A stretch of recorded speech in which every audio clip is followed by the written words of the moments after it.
Meteorologists are at a loss to explain what is causing this weather and why it has taken flight to drive.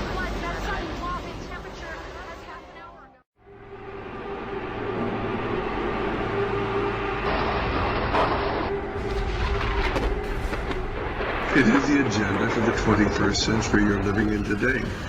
For a brave new world where everything that you cherished and held true will no longer exist. Retailers are already battling a contraction in spending.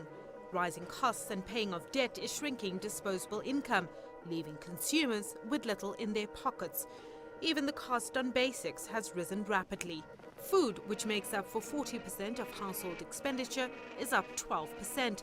The prices of fruit and vegetables have gone up by 25% and 15% respectively. Various countries have offered assistance to fight fires that have been burning in Israel. Emergency teams from Russia and Turkey and the U.S. joined the effort in northern areas and in wooded hills near Jerusalem. Fires around the city have been contained. Meanwhile, in the north, fires in the port city of Haifa have been put out. More than 60,000 evacuated people have returned home. Nearly 80,000 people have been evacuated. More than a dozen people were arrested on suspicion of arson. The wildfires that have engulfed huge stretches of forest now stretch across half the country. But even as firefighters rein in some blazes, new fires have erupted in multiple locations. That's led police to believe arsonists are to blame. Investigators also found evidence that gasoline had been used to start one fire. Government officials describe those arrested as minorities, code for either Palestinians or Arab citizens living in Israel, but there have been no details provided. More than 70,000 people have had to flee from the northern city of Haifa, and while firefighters have begun to bring that blaze under control, a new fire erupted on the outskirts of Jerusalem. Witnesses said someone hurled a firebomb from a neighboring Arab village. So far, no deaths or serious injuries have been reported. Fighting the fires has become an international operation with air support from Russia, Turkey, Italy, Cyprus, and others. An American supertanker has arrived in Tel Aviv. The Boeing 747 left yesterday from Colorado Springs. The president of the company said his employees had just left for Thanksgiving dinner at home when they were called back in.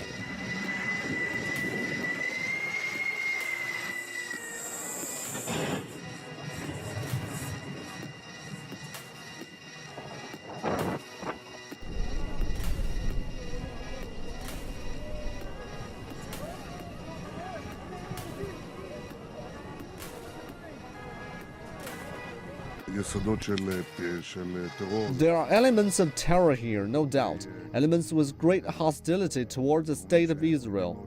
We cannot tell yet if this is organized, but we can see a number of cells operating.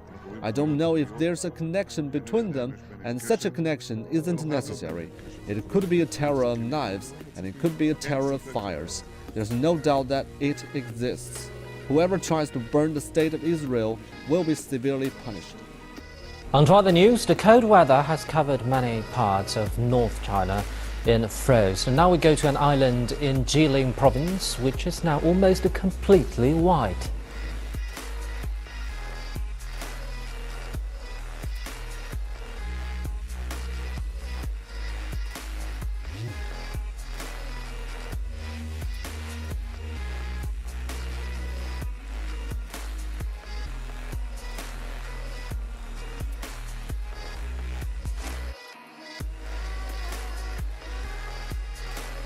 One person has been killed after a magnitude 6.7 earthquake hit northwest China's Xinjiang Uyghur Autonomous Region.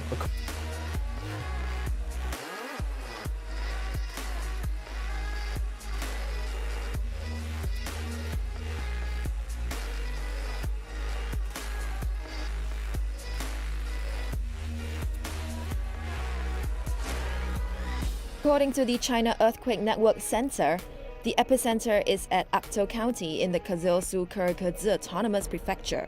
90% of the prefecture's territory are mountainous areas. An expert says it's located in an earthquake-prone zone. All the red dots here show where earthquakes have happened before. A long time ago, a magnitude 8.25 quake hit our tucks. In 1985, a magnitude 7.1 quake struck here. In 2008, a magnitude 6.8 quake occurred on the China and Kyrgyzstan border. This time, it had a magnitude of 6.7. We estimate that about 40,000 people were within the perimeter of the tremor, measuring magnitude 6 or above this time. Several old and dilapidated buildings were found with cracks and other forms of damage. Residents living in such buildings have been relocated, but most of the houses in the affected area remain intact.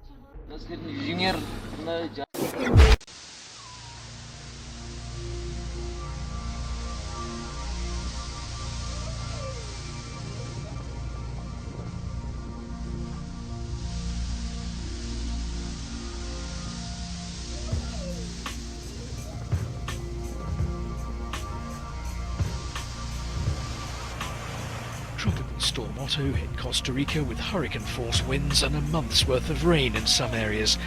At least 9 deaths have been reported. The president's declared 3 days of mourning starting on November the 28th.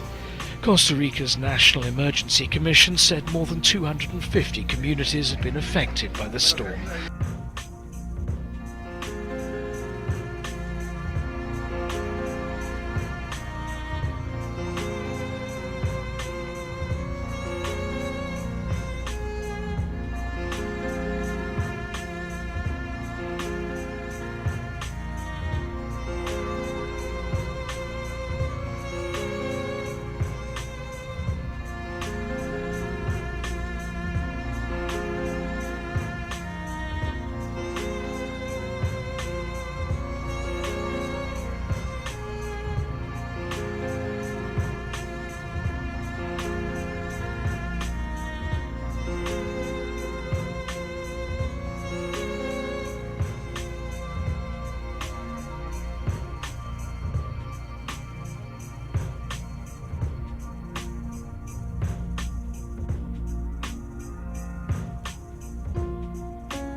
The impact of days of bad weather in northern Italy. This was Imperia on Friday, some 50 kilometers from the French border. An elderly fisherman died in the surrounding Liguria region. At least 2 others are missing in northern Italy, another in Sicily. As rivers broke their banks, in Turin, 2 tourist boats were swept away until their path was barred. The Prime Minister visited the city where the flooding has caused havoc. Referring to floods over 20 years ago that killed dozens of people, Matteo Renzi said, "The work that's been done since has allowed us to face an emergency situation very close to that of 1994. At the moment, the management of this situation has been flawless, especially with ordinary citizens taking part."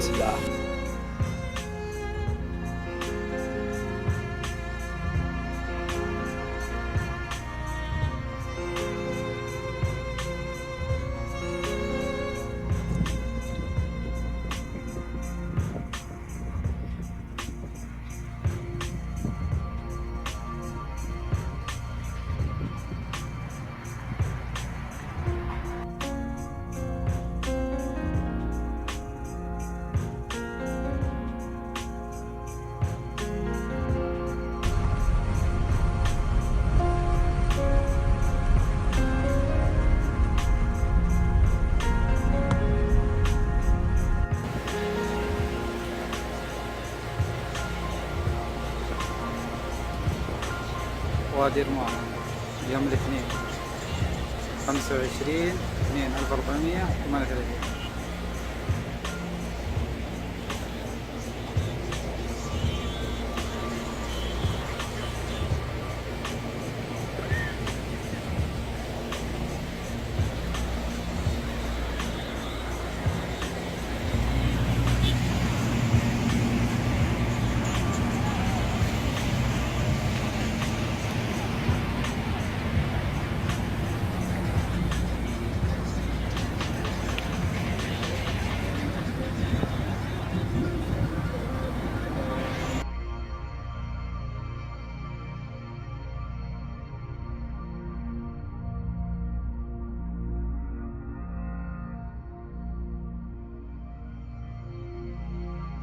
Blue skies, white sand, and red tide. That's what some people are finding when they head to the beach. Red tide? Yeah. Oh, yeah.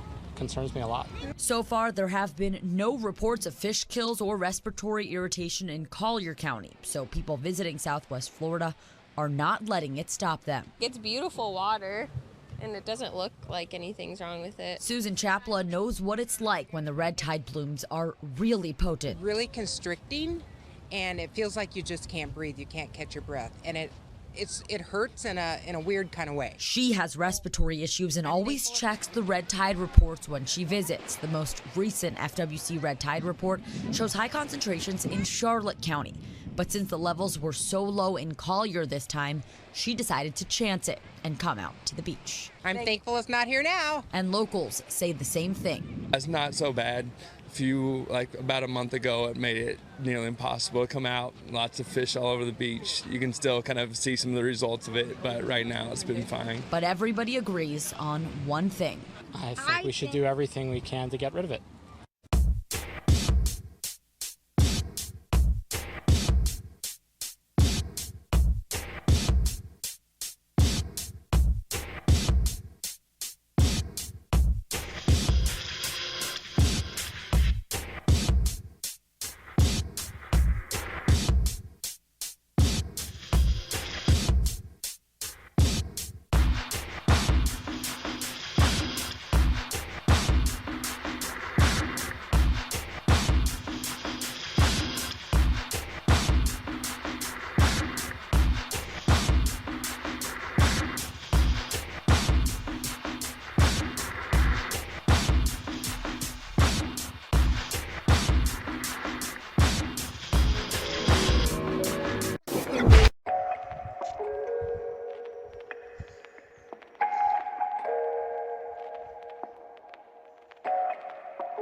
Men threw punches and tore each other's shirts, eventually falling to the ground as other shoppers looked on.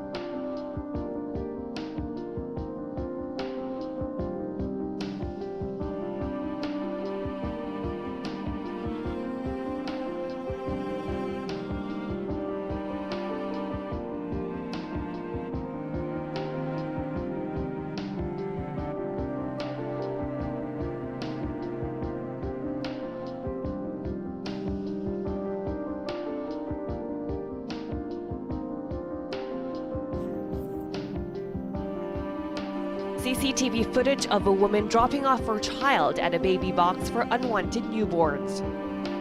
The facility is run by the Chusarang Community Church and has been taking in unwanted babies since 2009. In the past, the church says it took in around 20 to 30 abandoned babies a year. But ever since 2012, when it became mandatory for mothers to register their children before they are put up for adoption, as many as 250 unwanted newborns have been left behind here every year. The mother of this child is reluctant to leave the birth on record, which means she's likely to end up in an orphanage. Domestic adoption isn't common in South Korea. It's actually considered a taboo, as is giving birth out of wedlock. Mothers that do are often ostracized and face discrimination. Of course, this starts to raise questions as to exactly how the Trump administration will deal with Cuba, especially in the wake of these now 2-year-old executive actions by President Obama that are attempting to normalize relations between the U.S. and Cuba. Of course, there's an important thing to point out here. While Donald Trump has been very critical of the Cuban deal, he has said that he is open to creating some sort of a normal relationship between the two nations. But he said that this deal is weak, and because it was done through executive action without any type of congressional approval, there's a lot that Trump can do to change the situation between Cuba and the United States. And listen to how he talked about this issue on the campaign trail in Miami back in September. All of the concessions that Barack Obama has granted the Castro regime were done through executive order, which means the next president can reverse them. And that I will do unless the Castro regime meets our demands. Not my demands, our demands. You know what the demands are.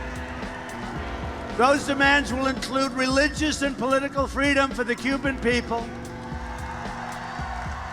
and the freeing of political prisoners. Green Party presidential nominee Jill Stein has pulled the trigger on the vote recount process tonight. She beat the deadline to get her request in for Wisconsin, and that may be only the beginning.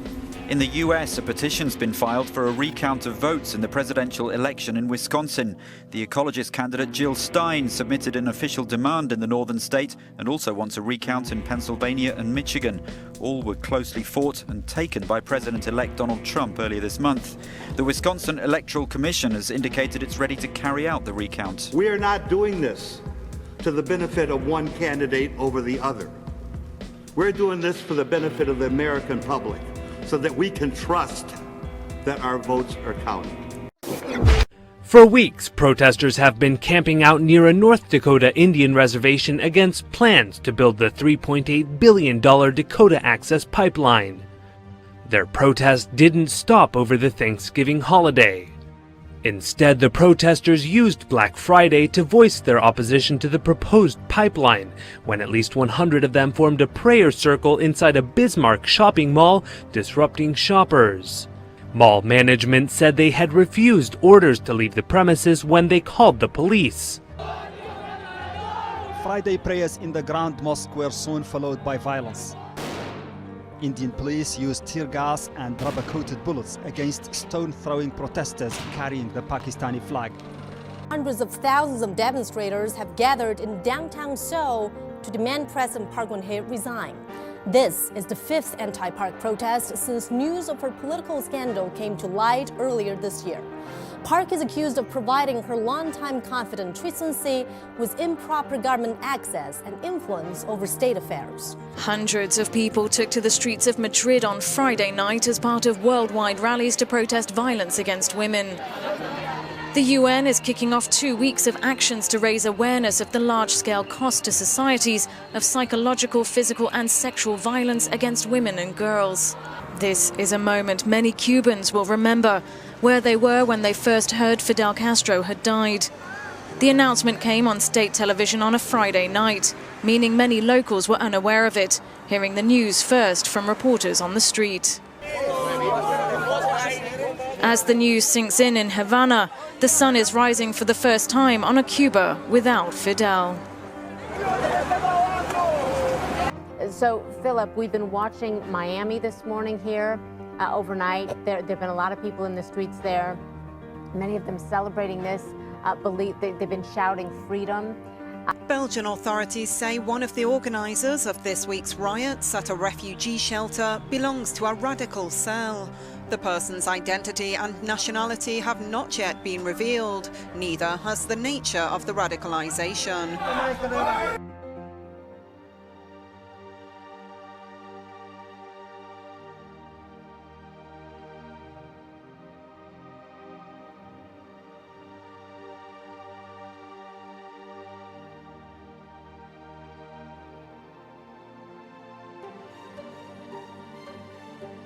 Now to a different kind of war. It takes place on America's streets, and the targets are police officers. A Detroit area cop became the latest to die in the line of duty. Wednesday night, 40 emergency vehicles accompanied the body of Officer Colin Rose from a Detroit hospital to the medical examiner's office, after he became the 59th officer to die from a gunshot wound in the U.S. this year. There are increasing concerns tonight that terrorists may want to strike here in the U.S. during the presidential transition. Preserve, protect, and defend. Since America last witnessed a presidential transition, the terror threat has metastasized, with dozens of new Islamic militant groups at large, and the most audacious of them, ISIS, reaching well beyond Syria and Iraq. Now, as the next transfer of power in Washington approaches, analysts say the U.S. intelligence community is on edge, bracing for terrorists and other U.S. adversaries eager to make their 2-year mark. They want to test the administration's outgoing and incoming to see what kind of resolve we'll have, to learn whether we're going to be feckless or whether we're going to go toe-to-toe with the enemy. And so the period is sort of ripe for whether they're political events, strategic events, or simple tactical terrorist events. President Obama has said the U.S. counterterrorism apparatus is stronger than ever. We've seen much better cooperation between the FBI, state governments, local governments. But law enforcement veterans say the next weeks and months present acute concern. The security is now going to be heightened to the highest limit you could possibly imagine until and maybe a little bit after January 20th. Let's dig a little deeper now into that theory that Russia is responsible for some sort of interference in the U.S. election process. Chief Intelligence Correspondent Catherine Herridge tells us what she's hearing tonight. Since the Cold War, Russian intelligence has understood the power of information warfare. Technological advances in the last 5 years, including the explosion of social media outlets, have created new opportunities for Moscow to aggressively push its propaganda and deflect criticism aimed at Russian policies. After the European Union voted Wednesday to counter Moscow's disinformation campaigns, President Vladimir Putin accused the Europeans of censoring dissenting views. Despite Putin's public protest, experts who analyze social media say the Russians are stepping up their game. Well, they're trying to give the appearance that there's a public opinion, public attitude, public sentiment that favors whatever position they're trying to advance. They're trying to mask some of the discontent with the things that they're doing. The 2016 election exposed the prevalence and popularity of so-called fake news on different platforms and with different agendas.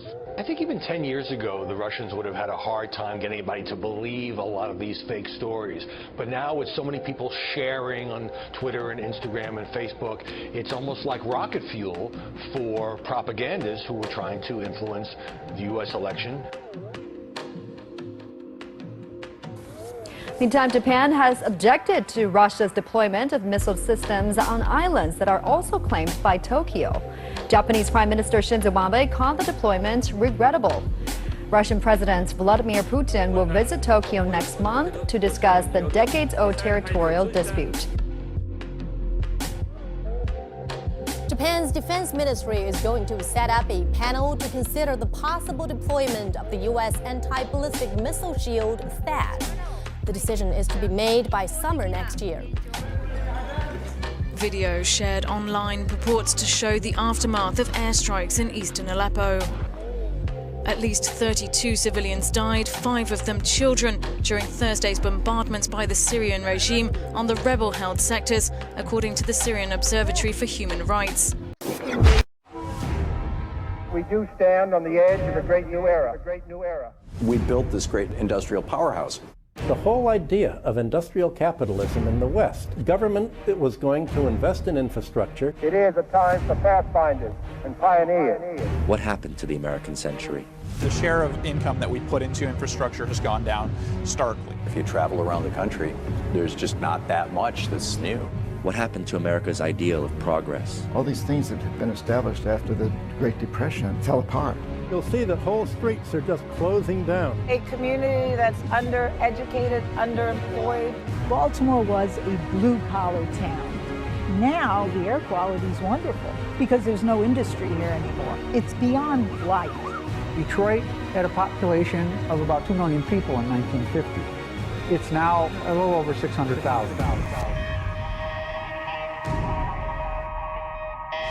Huge percentage of the budget goes to the military. This is an economy that's based to a large degree on killing people. If you were to cut the military budget in half, we'd have a depression in the United States. So they're literally working full-time and making poverty wages. You have 1,600 vacant houses. It's insane. They said, let's save a few dollars and pump the water in from the Flint River. Decades and decades of being ignored. Americans are finding themselves in a desperate situation. They're new slaves. A lot of talented people here, but you will never know because of the reputation we got. If you're an entrepreneur right now in America, the last thing you want to do is take risk. This is not a world I want to take risk in. America is not the pillar of democracy and freedom that it was once seen to be. Here we are, naked in front of the world. It's a real tragedy.